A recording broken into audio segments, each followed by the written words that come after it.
He says it plans to meet with the DOT as early as next week. Well, we continue tonight our special report, Wisconsin to Selma, bringing history home. On March the 8th, the nation paid tribute to those who helped bring about important change to racial equality in this country, commemorating the events of Selma, Alabama 50 years ago. A lot has changed since then, and Selma played a large role.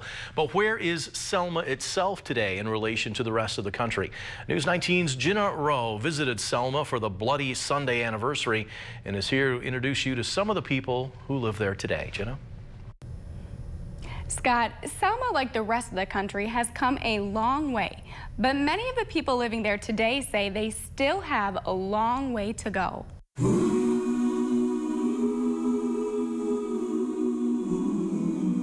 Selma, Alabama, a little port town on the Alabama River, changed the course of history. I'm here in Selma, Alabama, standing under the Edmund Pettus Bridge, where 50 years ago the attack of Bloody Sunday took place. But somewhere along the way, the people who lived there got left behind. When you come into Selma, it seems a little bit like you're coming into the past. Passing under the Edmund Pettus Bridge, whose namesake was a senator, a Confederate general, and a Grand Dragon of the Ku Klux Klan. Some call the bridge a symbol of the oppression that still exists in the city today. Others don't agree. We support everybody's right to commemorate their heroes. And if you don't like our heroes, don't come over here. Selma resident Todd Kiskaden did not celebrate the anniversary of Bloody Sunday. He says it's not his history, but something else is. The first Ku Klux Klan is our modern iteration of the neighborhood watch. With remnants of racial tensions, Selma's struggle is still clear.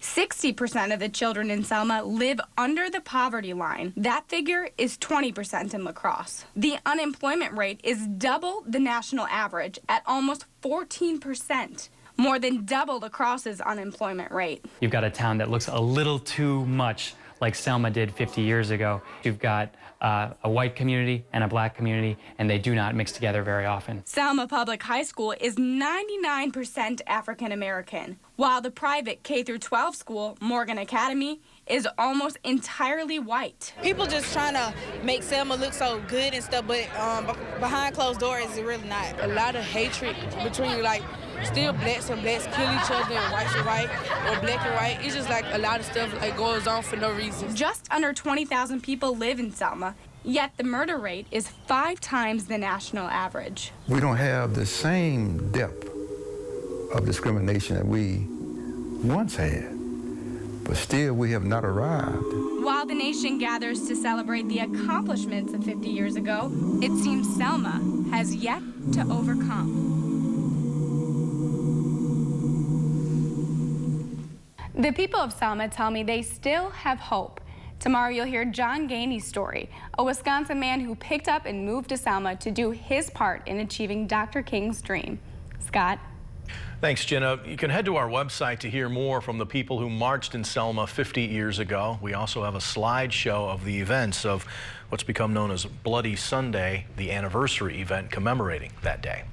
Well, still ahead tonight, Madison's police chief comes out in strong defense of one of his officers after the fatal shooting.